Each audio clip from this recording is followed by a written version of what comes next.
Hello every one. വളരെ common ആയിട്ടുള്ള നമ്മളിൽ പലരും നേരിടുന്ന ഒരു പ്രശ്നമാണ് ഡാൻഡ്രഫ് അഥവാ താരൻ. ഒരു ഹെൽത്ത് പ്രോബ്ലം എന്നതിലുപരി സിവിയർ ആയിട്ടുള്ള ഡാൻഡ്രഫ് നമ്മളുടെ കോൺഫിഡൻസ് തന്നെ തകർത്ത് കളയാം. ഡാൻഡ്രഫ് അഥവാ താരൻ അത് എങ്ങനെ ഉണ്ടാവുന്നു, അതിനെ നമുക്ക് എങ്ങനെ പ്രതിരോധിക്കാം, ട്രീറ്റ് ചെയ്യാം എന്നതിനെക്കുറിച്ചിട്ടാണ് ഇന്നത്തെ video. So let's go to the video. Welcome to my YouTube channel. I am doctor Sigu S Krishna, dermatologist. Dandruff എന്നാൽ നമ്മുടെ സ്കാൽപ്പിൽ നിന്ന് ഇളകി വരുന്ന വെളുത്ത പൊടി പോലെയുള്ള പാർട്ടിക്കിൾസ് ആണ്. നോർമലായിട്ട് നമ്മുടെ സ്കിന്നിന് പല ലെയേഴ്സ് ഉണ്ട്. അതിൽ ഏറ്റവും പുറമേയുള്ള ലെയർ ഒരു പെർട്ടിക്കുലർ ടൈം പീരീഡിൽ പൊഴിഞ്ഞിട്ട് പുതിയ ലെയർ വരും. ഇത് നോർമലായിട്ടുള്ളൊരു പ്രോസസ്സാണ്. നോർമലായിട്ട് നടക്കുമ്പോൾ നമ്മൾ ഇത് അറിയുക കൂടിയില്ല.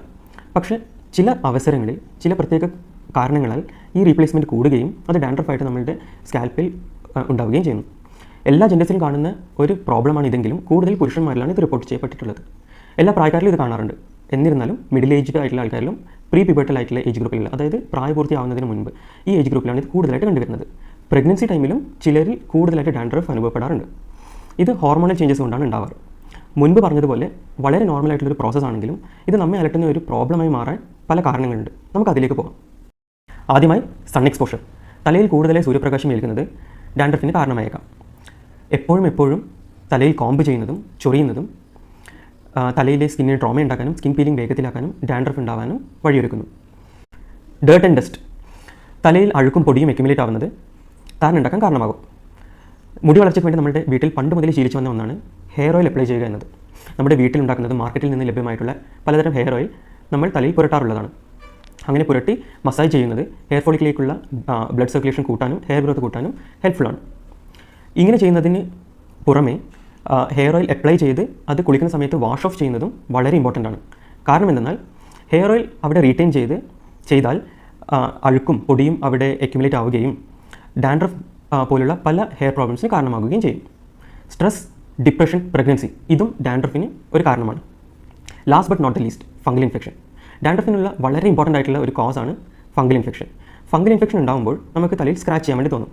സ്ക്രാച്ച് ചെയ്യുമ്പോൾ അവിടെ ട്രോമ ഉണ്ടാവുകയും ഫംഗസ് വീണ്ടും ഉള്ളിലേക്ക് പോയി ഇൻഫെക്ഷൻ ഉണ്ടാക്കുകയും വീണ്ടും നമുക്ക് അവിടെ ചൊറിയാൻ തോന്നുകയും ചെയ്യുന്നു. അങ്ങനെ അതൊരു വിഷ്യസ് സൈക്കിളായി ഡാൻഡ്രഫായി പ്രോബ്ലം ഉണ്ടാക്കുന്നു. ഡാൻഡ്രഫ് ട്രീറ്റ്മെൻറ്റ് വളരെ ഇമ്പോർട്ടൻ്റ് ആയിട്ടുള്ള ഒരു എയിമാണ് ഫംഗൽ ഇൻഫെക്ഷൻ കൺട്രോൾ ചെയ്യുക എന്നത്. ബ്ലഡ് ഗ്രൂപ്പും ഡാൻഡ്രഫും. ചില ബ്ലഡ് ഗ്രൂപ്പ് ഉള്ളവരിൽ ഡാൻഡ്രഫ് കൂടുതലായി കണ്ടുവരുന്നു എന്നത് നമ്മൾ പലപ്പോഴും കേട്ടിട്ടുള്ളതാണ്.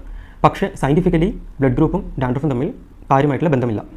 ചില ബ്ലഡ് ഗ്രൂപ്പുകാരിൽ ചില ഫംഗൽ ഇൻഫെക്ഷൻ കൂടുതലായി കണ്ടുവരുന്നതുള്ളത് പ്രൂവ്ഡ് ആണ്. അടുത്തതായി പ്രിവെൻഷൻ. ഡാൻഡ്രഫ് പ്രിവെൻറ്റ് ചെയ്യാൻ വേണ്ടിയിട്ട് പ്രധാനമായിട്ടുള്ള ഒരു വഴിയാണ് തലയും മുടിയും ക്ലീനായി സൂക്ഷിക്കുക എന്നത്. പിന്നെ നല്ലോണം വെള്ളം കുടിക്കണം. ദിവസേന ഒരു 2.5 തൊട്ട് 3 ലിറ്റർ വരെ വെള്ളം കുടിക്കാവുന്നതാണ്. Vitamin A, B, C, zinc, omega 3 fatty acid മുതലായവ ഭക്ഷണത്തിൽ ഉൾപ്പെടുത്തുന്നത് നന്നായിരിക്കും. വ്യായാമം, ആവശ്യത്തിന് ഉറക്കം, ഗുഡ് മെൻ്റൽ ഹെൽത്ത് ഇതൊക്കെ ഡാൻഡ്രഫ് മാത്രമല്ല പൊതുവെ ആരോഗ്യം നല്ലതായി സൂക്ഷിക്കാൻ വേണ്ടിയിട്ട് പ്രയോജനപ്പെടും. മേൽപ്പറഞ്ഞവയെല്ലാം ഡാൻഡ്രഫ് ഒരു പരിധിവരെ കൺട്രോൾ ചെയ്യാൻ വേണ്ടി ഹെൽപ്ഫുള്ളാണ്. എന്നാൽ അസഹനീയമായ ചൊറിച്ചിൽ, മുടി കൊഴിച്ചിൽ, ഡാൻഡ്രഫ് പൊഴിഞ്ഞ് ഡ്രസ്സിലും സറൗണ്ടിങ് ഏരിയസിലും വീഴുക ഇതൊക്കെ ട്രീറ്റ്മെൻറ്റ് വേണ്ട സാഹചര്യങ്ങളാണ്. സെബോറിക് ഡെർമറ്റൈറ്റിസ് ഇത് ഡാൻഡ്രഫിൻ്റെ ഒരു സിവിയർ ആയിട്ടുള്ള ഒരു ഫോമാണ്. ഇവിടെ സ്കാൽപ്പിന് പുറമെ പുരികത്തിലും കൺപീലിയിലും മൂക്കിൻ്റെ ഇരുവശങ്ങളിലായും ചെവിയുടെ പുറകിലും ചെസ്റ്റിലുമൊക്കെയായി താരൻ, കുരുക്കൾ, പിന്നെ ഇറിറ്റേഷനൊക്കെ ഉണ്ടാവും. ഇവിടെയും ഡെർമറ്റോളജിക്കൽ ട്രീറ്റ്മെൻറ്റ് അത്യാവശ്യമായി വേണ്ടതാണ്. അടുത്തതായി ട്രീറ്റ്മെൻറ്റ്. ഡാൻഡ്രഫ് ട്രീറ്റ്മെൻറ്റിൽ മെയിൻ ആയിട്ടുള്ളതാണ് ആൻറ്റി ഡാൻഡ്രഫ് ഷാമ്പു. പല ആൻറ്റി ഡാൻഡ്രഫ് ഷാമ്പുവിൻ്റെയും മെയിൻ ഇൻഗ്രീഡിയൻറ്റ് എന്ന് പറയുന്നത് ആൻറ്റി ഫംഗൽ മെഡിക്കേഷൻസ് ആണ്. Ketoconazole, salicylic acid, zinc pyrithione, ciclopirox olamine, sulphur, selenium sulphate മുതലായവയാണ് മെയിനായിട്ടുള്ള ഇൻഗ്രീഡിയൻസ്.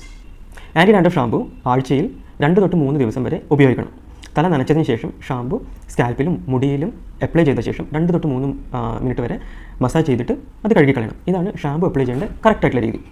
ആവശ്യമെങ്കിൽ മറ്റ് ദിവസങ്ങളിൽ നോർമൽ ഷാമ്പു യൂസ് ചെയ്യാവുന്നതാണ്. ഡാൻഡ്രഫിൻ്റെ സിവിയർ ആയിട്ടുള്ള കണ്ടീഷനിൽ ഓറൽ ആൻറ്റി ഫംഗൽ ടാബ്ലറ്റ്സ് കഴിക്കേണ്ടി വന്നേക്കാം. ഇതിന് നിങ്ങൾ ഡെർമറ്റോളജിസ്റ്റിൻ്റെ പ്രിസ്ക്രിപ്ഷനോട് കൂടി മാത്രം ഇത് യൂസ് ചെയ്യുക. പിന്നെ വളരെ ശ്രദ്ധിക്കേണ്ട ഒരു കാര്യമാണ് similar skin conditions. Psoriasis, eczema പോലെയുള്ളവ ഡാൻഡ്രഫിനെ പോലെ അപ്പിയർ ചെയ്യും. ഇതിന് അതിൻ്റേതായ സ്പെഷ്യൽ ട്രീറ്റ്മെൻ്റ് ആണ് വേണ്ടത്. അതുകൊണ്ട് ഇതിനെ തിരിച്ചറിയാൻ വേണ്ടി നിങ്ങൾ നിങ്ങളുടെ ഡെർമറ്റോളജിസ്റ്റിൻ്റെ സഹായം തേടേണ്ടതാണ്. ഈ വീഡിയോ നിങ്ങൾക്ക് ഉപകാരപ്രദമായി എന്ന് പ്രതീക്ഷിക്കുന്നു. ഈ വീഡിയോ നിങ്ങൾക്ക് ഇഷ്ടപ്പെട്ടെങ്കിൽ ലൈക്ക് ചെയ്യുക, നിങ്ങളുടെ ഫ്രണ്ട്സിനും ഫാമിലി മെമ്പേഴ്സിനും ഷെയർ ചെയ്യുക.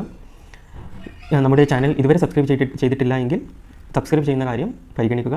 ഇതുപോലെയുള്ള ഇൻട്രസ്റ്റിംഗ് വീഡിയോസ് നിങ്ങൾക്കൊരു നോട്ടിഫിക്കേഷൻ ലഭിക്കാൻ വേണ്ടി താഴെയുള്ള ബെൽ ഐക്കൺ പ്രസ് ചെയ്യുക. നിങ്ങളുടെ നിർദ്ദേശങ്ങളും സംശയങ്ങളും താഴെ കമൻറ്റ് ചെയ്യുക. അടുത്തൊരു വീഡിയോയുമായി കാണുന്നവരെ ദിസ് ഇസ് സിഗു സൈനിങ് ഓഫ്.